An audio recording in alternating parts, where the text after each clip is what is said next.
நாம் இன்று வாழ்ந்து கொண்டிருக்கும் காலகட்டத்தை பற்றின குர்ஆனின் விளக்கம் என்ன? சூரா அல் காஃபை ஆய்வு செய்ததன் மூலமாக நாம் முடிவாக சொல்லிக்கொள்வது என்னவென்றால், இந்த உலகமானது இப்போது இறுதி காலகட்டத்தில் உள்ளது, அதாவது அல் கியாமா. நவீன காலத்தில் மிக முக்கியமாக அதிகம் ஆதிக்கம் செலுத்தும் கேரக்டர்கள் யார் என்று தெரியுமா? தஜ்ஜால் மற்றும் யஹ்ஜூஜ் மௌஜூஜ்.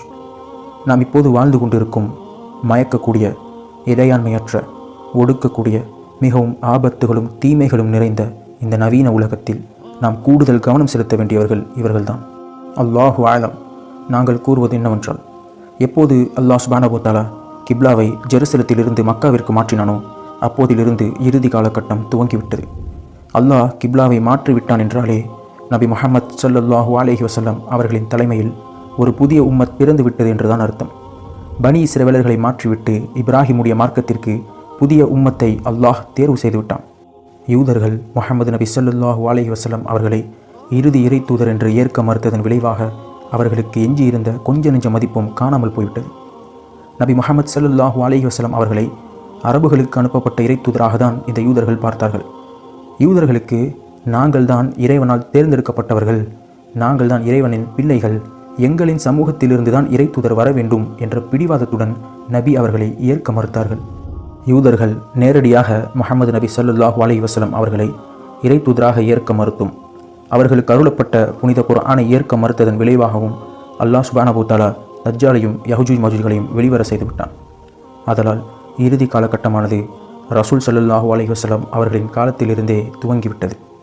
எனவேதான் ரசூல் ஸல்லல்லாஹு அலைஹி வஸல்லம் அவர்கள் கூறினார்கள், தன் நடுவிரலையும் பெருவிரலை அடுத்துள்ள ஆள்காட்டி விரலையும் இணைத்தவாறு நானும் மறுமை நாளும் இதோ இந்த 2 விரல்கள் போல் நெருக்கமாகவே அனுப்பப்பட்டுள்ளோம் என்று கூறினார்கள். இறுதி காலகட்டத்தில் எழும் சவால்களை நாம் எதிர்கொள்ள வேண்டுமென்றால் தஜ்ஜால் மற்றும் யஹ்ஜூஜ் மௌஜூஜ் பற்றின தெளிவான புரிதலும் அறிவும் இருக்க வேண்டும். இத்தகைய அறிவை நாம் பெற சூரா அல் காஃப் தான் மிக முக்கியமான சூறாவாகும். இனி வரும் வீடியோக்களில் இன்ஷா அல்லாஹ் நாம் அதை தான் தெளிவாக பார்க்க போகிறோம்.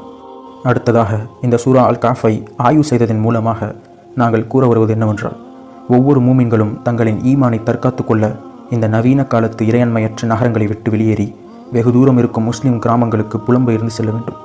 இதனை செய்தே ஆக வேண்டும். இல்லை என்றால் இறுதி காலகட்டத்தில் ஈமானை தற்காத்துக் கொள்வது சாத்தியமற்றது. ஆனால் இப்போது இருக்கும் இஸ்லாமிய அறிஞர்கள் பலர் இதற்கு முற்றிலும் நேர்மாறான விஷயத்தையே கூறுகிறார்கள். அவர்கள் என்ன சொல்கிறார்கள் என்றால், முஸ்லிம்கள் இந்த நவீன உலகில் ஒரு அங்கமாக இணைந்து கொண்டு இங்கு வாழும் மக்களை நேர்வழிப்படுத்த வேண்டும் என்று கூறுகிறார்கள். இது முற்றிலும் மிகவும் தவறான விஷயமாகும்.